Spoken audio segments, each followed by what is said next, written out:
आता मराठीत सांगते थोडस. इंग्लिश भाषेचा अशा दोष आहे की त्यांच्या विरुद्ध काही सांगायचं असलं तर ते तुम्हालाही कळेल, पण मराठी भाषेचा हा फायदा आहे की मराठी भाषेत तुमच्या विरुद्ध काही बोलायचं असलं तर त्यांना कळायचं नाही. हा तुम्हाला फायदा आहे. म्हणजे ते गुप्त राहतं सगळं. तुम्ही जे धंदे करता ते सगळे गुप्त असतात. हा तुम्हाला मराठी भाषेचा फार मोठा फायदा आहे. आणि त्यामुळे माताजींना सुद्धा कळत नाही असं जे लोकांना वाटतं, तर मला मराठी भाषा कळते आणि हिंदी कळते आणि त्याहून भूतांची भाषा फार चांगली कळते. तेव्हा आज जे महाकालीचं मी सांगितलं तिकडे लक्ष दिलं पाहिजे, की महाकालीकडे लक्ष असायला पाहिजे आणि आपल्यामध्ये जे दोष आहेत ते काढायच्या मागे लागलं पाहिजे. आता प्रथम आपल्याला जे प्रकार होतात ते मी आधी सांगितलंच, की माझ्या मुलाला बघा. काय झालं तुमच्या मुलाला? काही नाही, फक्त लहानपणापासून बिछाण्यातच असतो, हातपाय त्याचे मोडलेले आहेत, डोकं फिरलेलं आहे, काही खात नाही पित नाही, कंबर त्याची वाकत नाही, फक्त तेवढं एकदा माताजी तुम्ही पाय तिथे लावले तर बरं. फक्त एवढं झालं. आता हे कशामुळे झालेलं आहे सांगायला नको. ही तुमची पूर्वकर्म बोलतायत. ती मी कुठवर जिंकणार आणि किती खाणार आहे असा जीव आहे. त्याला वाचवून तरी काय करायचं? त्याला क्षमा करते आणि त्याला परत जन्म घेऊ दे. समजलं पाहिजे. त्याच्यावरही कृपा करा आणि स्वतःवरही करा, माझ्यावर विशेष काही. मग तुमचे पाय माताजी एकदा घरी लागू द्या, कारण तुम्हाला समजतं नाही सगळं की माताजी अमुक आहेत. हे पक्क तुम्हाला सांगावं लागत. They all know that I am this. They all know. But also this is very dangerous. To know that I am this means if mother just comes to my house, then the whole thing will change. तर 5 मिनिटं तरी, बरं 2च मिनिटं, बरं 1च minute, आणि त्या घरात गेलं तर 7 मजले चढून जावं लागणार. लिफ्टच आउट आहे. असं का? आता रगडा मला तिथवर. मग रगडायचं. आता ते सगळं झालं, आम्ही केलं पुष्कळ, रगडलं आपल्याला तुमच्यासाठी, जे म्हटलं ते केलं. ह्याला बघ रे, त्याला बघ रे, मावशीला बघ रे, अमक्याला माम्याला बघ रे, सगळ्यांना बघून टाकलं. आता मी कोणाला बघणार नाही. तुमची असेल मावशी तर तुम्ही बघा, माझी ती मावशी नाही. कळलं का? स्पष्ट मी सांगते. आता मला कुणी सांगायचं नाही की माझ्या ह्याचं हे बघ, माझ्या ह्याचं ते बघ. ते कृपा करा आता माझ्यावर, फार झालं. दुसरं, मग आपले घरचे जे काही तुमचे प्रॉब्लेम्स आहेत ते माझ्या समोर आणू नका फार. तरी मला अगदी कंटाळा येऊन गेला. सहयोगावरती लक्ष यायला पाहिजे. सहयोग आम्ही कसा वाढवणार? सहयोगासाठी काय करायला पाहिजे? ते सेंटर कसं वाढवलं पाहिजे? आमच्यात काय चुकतं? का लोक आमच्याकडे येत नाही? आमच्यामध्ये कोणची वाईट गोष्ट आहे? हे स्वतः बसून ठरवायचं. बाता मारायच्या नाही, बसून विचार केला पाहिजे. आमच्यात काय खराबी आहे? आम्ही काय सहयोगात काय खराब करतो? आमच्यात का जमत नाही? पूजेला कमीत कमी 15 भूतं नाही जमा केली तर तुम्ही पट्टीचे मुंबईकर नाही. पण जर पुण्याला गेलं तर कमीत कमी 21 तरी असायला पाहिजे, कारण पुढे मग पुण्याला तर महाभूत असलीच पाहिजे. ती आणून जरी पूजेला बसवली नाही आणि माताजींना त्रास दिला नाही तर पुणेकर कसले? पेशवाई न ती, माताजींनी सहन केलंच पाहिजे. मग आणून बसवायचे. अहो पूजेला निदान बघा तरी कोण येतं कोण नाही येत. वाटेल ते आणून पूजेला बसवायचे. हे अगदी विशेष आहे. माताजी पूजेला येऊ का? म्हणजे सगळ्यांना माहिती आहे ना माताजी असं आहे. आम्ही येऊन बसतो ना पूजेला, पण अधिकार आहे का त्यांना पूजेला बसण्याचा? हे तुम्ही पाहायला पाहिजे. कारण इकडे उलट आहे. तिकडे मला सांगावं लागतं की मी अमुक आहे, मी आदिशक्ती आहे असं सांगावं लागतं. तुम्हाला सांगावं लागत नाही, माहिती आहे तुम्हाला. मग जेवढा फायदा घेता येईल तेवढा घेतला पाहिजे. जितकी भूत आहेत तेवढी आणा. गंगेत सगळी घाण घातली तरी गंगाही धुवून काढणार, पण घाणच घातली पाहिजे का? कधीतरी असाही विचार ठेवायचा की आम्ही माताजींच्या ह्याच्यात नेहमी अशा लोकांना घेऊन जातो, काही शुद्ध लोक भेटले तर बरं. आणि ह्या भूतांच्यानी काय काम होणार आहे मला त्रास देण्यापलीकडे. तेव्हा ही भूत तुम्ही सांभाळून फक्त जी शुद्ध माणसे त्यांना पूजेला आणले पाहिजे. आतापर्यंत मी सगळं सहन करून घेतलं, पण आता ह्याच्या पुढे मी करणार नाही. जर तुम्ही भूत घेऊन आले तर तुमच्या घरी 10 भूत बसवे, मी स्पष्ट सांग. एक नाही 10. मला बसवणं काही कठीण नाहीये त्यांना, आणि तिथे परमनंटली बसून ठेवी.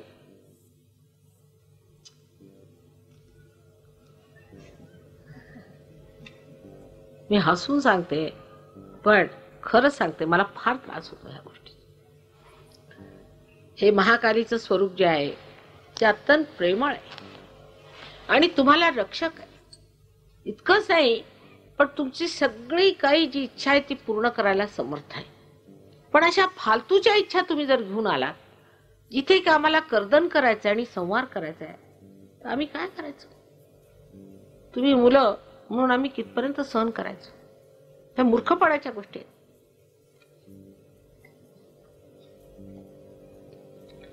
दुसरं म्हणजे हे तर झालं भूतांच्या बाबतीत की भयंकर अटॅचमेंट. अगदी आमचे प्रधान म्हणतात ना की फ्रॅटर्निटी असते.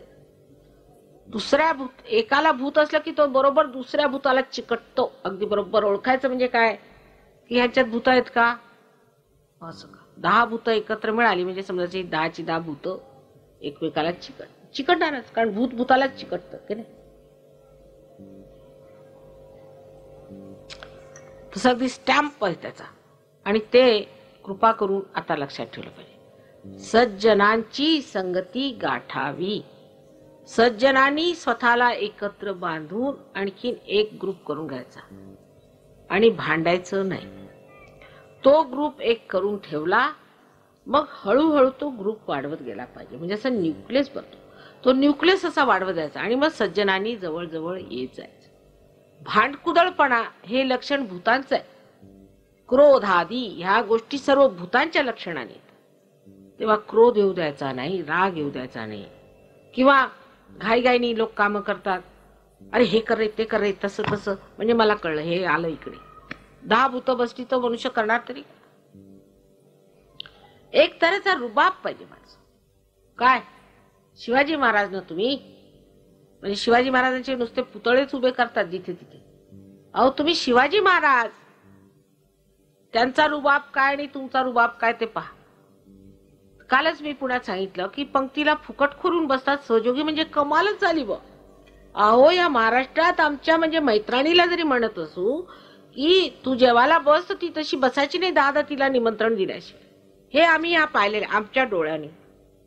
शिवाजी महाराजांच्या गोष्टी सोडा, माझ्या डोळ्यांनी मी पाहिले की आमच्या घरची मैत्रिणीला जरी म्हणायचं असलं की बाई तू जेवायला ये, तर तशी येणार नाही, तिला निमंत्रण गेलं नाही. मला तुम्ही माताजी आमंत्रण पत्रिकाने दिली तर मी कशी हो, ही पद्धत आम्ही आमच्या डोळ्यांनी पाहिलेली. आणि आता चांगले सहयोगी सभ्य लोक फुकटखोरी करून सगळी मुलं बाळ घेऊन जेवायला बसतात. ते ऐकून मात्र मला वाटलं आता इथे मी काय बोलायचं, म्हणजे कोणची पद्धत नाही, कोणचं लेवल झालं. खाण्याचं म्हणजे भयंकर आपल्याला त्रास आहे. कुठे जेवायला असलं, भोजन असलं म्हणजे मग भजन बिजन चांगलं. जेवणाशी आपण बोलत नाही, म्हणजे काय डुकराची जात आहोत की काय मला समजत. म्हणजे कसे या शिवाजीच्या राज्यात असे लोक जन्माला आले हेच मला आधी लक्षात येत नाही. की कुठेही खायला मिळालं की धावत जायचं, ही काय पद्धत झाली. फुकटखोरीला तरी काहीतरी मर्यादा पाहिजे. आणि ही फुकटखोरी परमेश्वराला दिसते. आपण फुकटखोरी कुठेही करणार नाही. आता एखाद्याची मोटर चालली, बसून घ्या म्हणजे कशाला? अहो तेवढेच पैसे वाचतील, आणि ते पैसे जाणार कुठे? ते पैसे वाचून तुम्ही करणार का? स्वतःच्या इज्जतीने माणसांनी राहायला शिकलं पाहिजे. ज्याला स्वतःची इज्जत आहे तो सहयोगात काय येणार हो, आणि करणार तरी काय? पहिल्यांदा मनुष्याने अशी इच्छा केली पाहिजे की आमची इज्जत होईल, आम्ही काहीतरी रुबाबदार होऊ, अशी आम्हाला सुबुद्धीच आली पाहिजे. कोणती गोष्ट ज्याच्यात सहयोगी म्हणजे काय? हे फुकटखोर, हे भांडण करणारे, आपापसात नावं ठेवणारे, म्हणजे माझ्या नावाची बदनामी होऊन जाते. तर आज पहिल्यांदा इच्छा ही करायची, पहिल्यांदा, की फुकटखोरी ही सहयोगाला शोभत नाही. तुम्हाला फुकट सहयोग दिला म्हणजे त्याचा अर्थ असा नाही की तुम्ही फुकटखोरी करत फिरायचं. उलट होऊन राहिला आजकाल. माझ्याच खिशात तर पैसे चालेत, म्हणजे गुरुला पैसे घ्यायच्या ऐवजी आता गुरुच पैसे देऊन राहिले. तर हे काय तऱ्हा आहे? तुम्हीच विचार करा. असं चालेल का परमेश्वराला? त्यांना पटेल का? तुम्हाला सगळं माहिती आहे, सगळं शास्त्र माहिती आहे चांगलं. शास्त्र काही सांगायला नको, पण त्यात तुम्ही कुठे फिट होता ते बघा. स्वतः आपली कोणची पोझिशन त्याच्यामध्ये आपण बनवलेली ते बघ. पैशाचा तर फार मोठा त्रास आहे बघ. कुठेही 4 पैसे वाचत आले तर वाचवावे, आणि जर 4 घबाड मिळालं तर वा, काय बिझनेसच आहे मग सगळाच. माताजी काय बिझनेस करत नाही हे माहिती आहे ना तुम्हाला. आणि तुम्ही सहयोगात बिझनेस करू नये, मग पुढे मला सांगू नये, मग तुमचाही बिझनेस होईल. हे लक्षात ठेवा. सहयोगी सत्य वस्तू आहे, खरेपणा आहे, परमेश्वराचं साम्राज्य आहे. इथे हे चालायचं नाही. हे काय इंडिया गव्हर्नमेंट नाही आहे, परमेश्वराचं साम्राज्य आहे. लक्षात ठेवलं पाहिजे. इंडिया गव्हर्नमेंट मध्ये चालते तुमचे लाच लुचपत आणखी सगळे धंदे. परमेश्वराच्या साम्राज्यात हे चालणार नाही. म्हणून मी सांगते बजावून परत आज इथे सांगून राहिले. लक्षात ठेवा. खबरदार जर कोणी सुद्धा एकही पैसा कमवण्याचा किंवा फुकटखोरीचा प्रयत्न केला ह्याच्या पुढे, आणि जर काही त्रास झाला तर मात्र मी त्याला जबाबदार नाही. इमानदारीत उतरलं पाहिजे. अहो इमान म्हणजे केवढं होतं पूर्वी. महाराष्ट्रांचं इमान म्हणजे कोणी जिंकू शकत नव्हतं. अजूनही संबंध हिंदुस्थानात फार गाजलेले आहेत इमानासाठी. फार इमानदार लोक. गरीब लोक बरे, मी तुम्हाला सांगते. इथल्या मोलकरणी तुम्ही किल्ल्या द्या, काय हात लावणार नाही पैशाला. पण हे मध्यम स्थितीतले साहेब लोक, हे दुसऱ्यांच्या दबावावर साहेबी करण्यासाठी वाटेल ते करायला तयार आहे. फार तर 2 कुर्ते कमी घाला, काही फरक पडणार. रेशमी नसले तर कॉटनचे घाला. आता तुम्हाला वसुधैव कुटुंबकम करून टाकला मी, पण उदारचरित नाही. पैशाच्या बाबतीत अगदी कवडी चुंबक. मग पुण्याला तर प्रसिद्धच आहेत म्हणे. आता पुण्याला फार मोठी जबाबदारी आहे. काल एवढे मोठे तुमचे सदर्न कमांडचे एवढे जनरल साहेब मला म्हणाले की आम्ही पुण्यभूमीत बसलोय. असं का म्हटलं? आणि मला म्हणाले माताजी तुम्ही ह्याला पुण्यभूमी सारखं म्हणता आणि पुण्याला विशेष पुण्य म्हणता, तर इथेच तुम्ही का नाही वास्तव्य करत आणि इथेच का नाही तुम्ही जरासं राहून आमची मदत करत? एवढं ते पुण्याची महती गात होते. बिचारे आपले सिख आहेत, पंजाबातनं आले, दुरून डोंगर साजरे, तर आपले पुण्याची महती गात होते. मी आपले ऐकत होते. मी त्यांना 2 शब्दाला 2-4 आणखी भाषणातही खूप महती वगैरे गाले. पण अंदर का राम. तेव्हा पुण्यावाल्यांवर फारच जबाबदारी आहे. आणि केवढी मी स्तुती तुमची केलेली आहे. मला वाटतं भरमसाठ स्तुतीमुळेच हे झालेलं आहे बहुतेक. बघा एक पत्र मी लिहिलं होतं तुम्हाला, ते छापून आलं. ते त्याचं ट्रान्सलेशन कुलकर्ण्यानं जमेना, मला जमेना, अशी तुमची मी स्तुती केली. तुम्हाला परमेश्वर मानून तुम्हाला पूजलं, आणि तुम्ही हे काय भिकाऱ्यासारखे उभे, दरिद्री लक्षणं.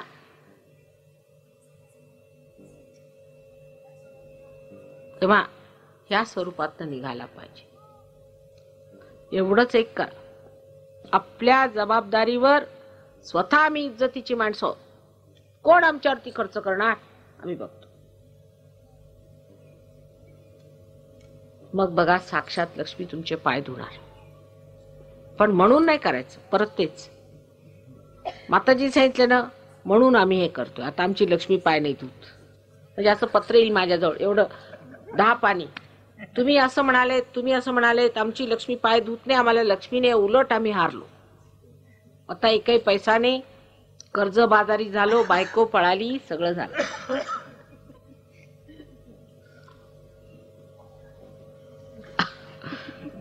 अशा भयंकर परिस्थितीत सहयोग उभा करायचा आहे.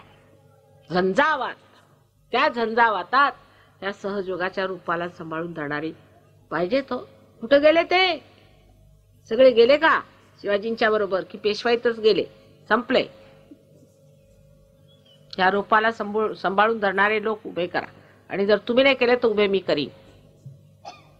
ते तुमचं मग ठीक करते. तुमच्यातच ते सगळं असताना सुद्धा तुम्ही जर ते उभं करणार नाही तर उद्या कुठून उभं करू?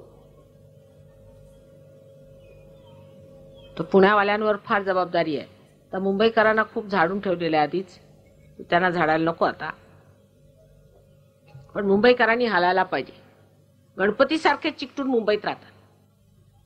हल्ल्याशिवाय मुंबईकरांना काही फायदा होणार नाही. हल्लंच पाहिजे. हलतच नाहीत मुळे. हल्लं पाहिजे. प्रत्येकाने ह्यावेळेला ठरवायचं, मी इथून गेल्यावर प्रत्येक मुंबईकरांनी महाराष्ट्राच्या सर्व सेंटर्सला भेट दिली पाहिजे. प्रत्येकानी. पैसे आहेत. काही सेंटरवर गेला ते काही तुम्हाला भूक मारणार नाही. सुट्टी घेऊन काही करून प्रत्येकाने सेंटरवर 2-4 तरी सेंटर्सवर भेट दिली पाहिजे. ते बरं माताजीने आता 2-4च म्हटलं ना, मग 2च घेऊया. पण 2 म्हणजे 1 असलं तरी झालं. मग कळव्याला गेलं की झालं. कळवा म्हणजे सेंटरच आहे नाहीतरी, आणि मुंबईच्या बाहेरच आहे नाही का, म्हणजे हद्दीत नाही. ते बघायचं मग मॅपवर की हद्दीत आहे की बाहेर आहे. बाहेरच आहे. मग काय, मग झालं. आम्ही कळव्याला जाऊन आलो माताजी, असं का? आणि मग ठाण्याला जाता का आता? बरं ठाण्याला जा, तिथे बरं राहील तुम्हाला वटवा गुळ बनून. तिथे पुष्कळ आहेत. ते कसं काय राहील? काय उत्तम. ही व्यवस्था नको सहयोग्यांची बाबा. ही माझी मुलं आहे. काय करता स्वतः बरोबर लक्ष ठेवा. लक्ष ठेवा स्वतःकडे. तुम्ही माझी मुलं आहात. किंवा अशा वटवाघुळाच्या ह्या स्थितीला जायचं नाही, मुळीच जायचं नाही. तेव्हा सांभाळून राहा. हे सांभाळण्याची वेळ आलेली आहे. आता ह्यांच्याहून जास्त लोक येतील. त्यांना लुबाडायचं म्हणजे काय? तुम्ही काय ठगी करता की काय रस्त्यावर? म्हणजे टाळचे ठग आता महाराष्ट्रात जन्माला आले असतील तर तसं सांगा की त्यांनी सगळ्यांनी इथंच जन्म घेतलेला आहे ठग्यांनी, आणि ठग सगळे आता बसून ठगत आहेत लोकांना. खुल्या दिल्यानं राहायला पाहिजे. आता उद्या मंडळी येणार आहेत. सगळ्यांनी काही ना काहीतरी थोडंसं तरी त्यांना बक्षीस म्हणून द्यावं. मागच्या वेळा मीच खर्च करून सगळ्यांना बक्षीस दिलं. तर पुणेकरांच्या तर्फे त्यांना तांबे दिले आणि लोटे आणि ते हे दिलं पात्र. कशाला? पुणेकरांच्या तर्फे. आणि पुणेकरांनी काय केलं? वा, आम्ही समागम दिला. माताजी जेवायला बसतो सगळ्यांच्या बरोबर व्यवस्थित.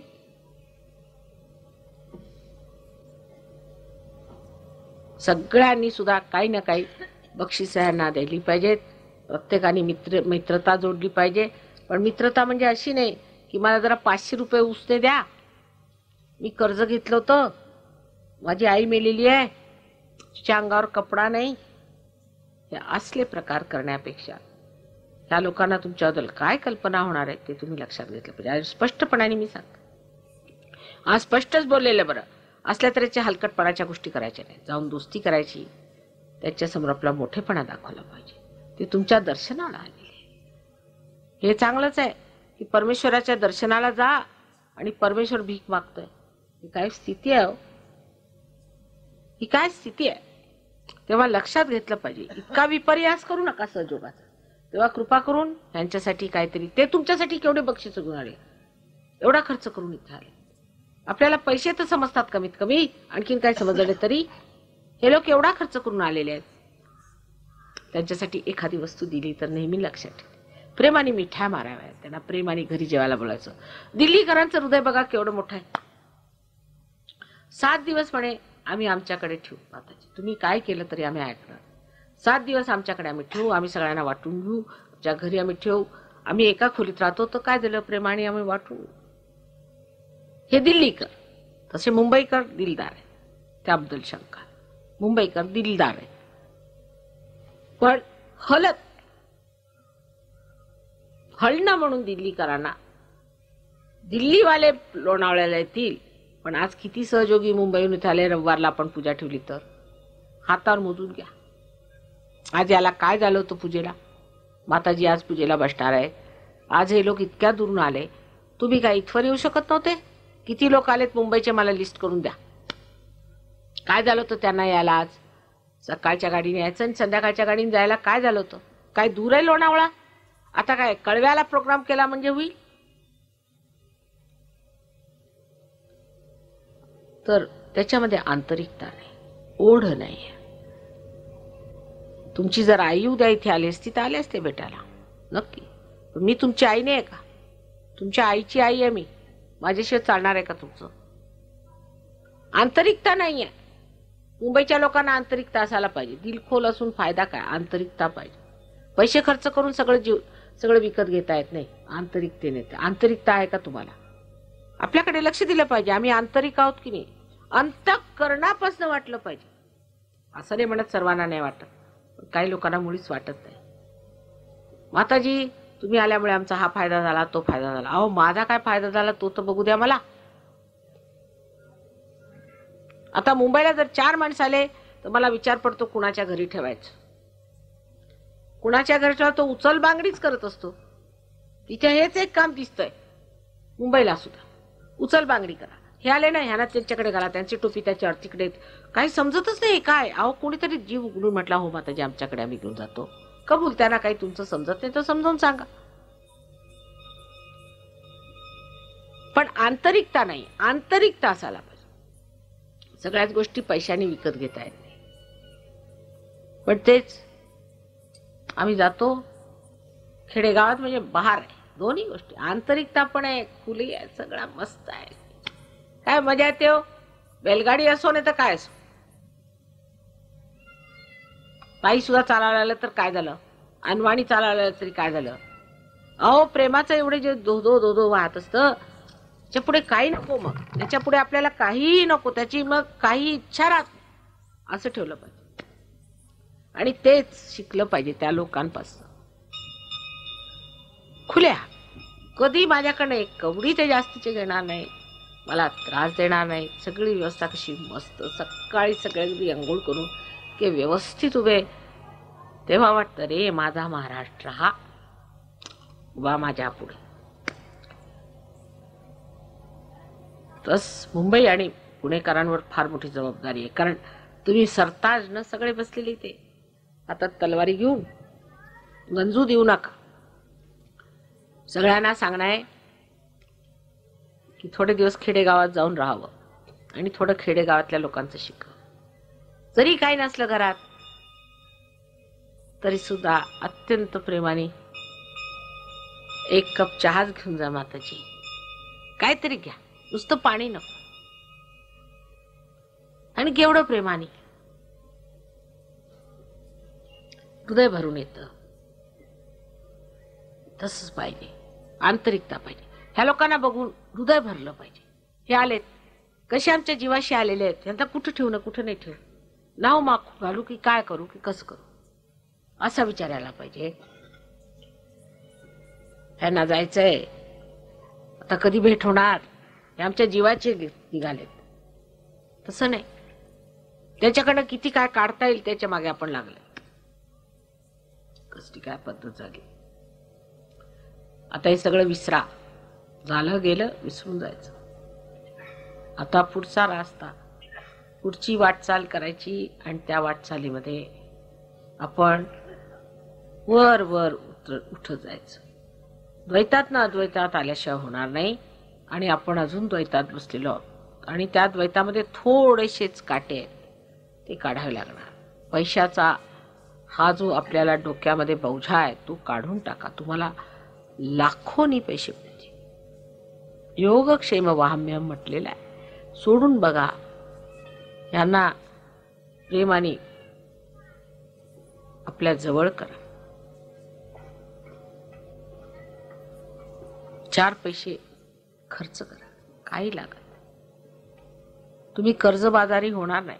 मला काही नको, पण ह्यांच्यासाठी करा. हे बाहेरून आलेत, त्यांनी प्रेमाने जवळ घ्या. May God bless you.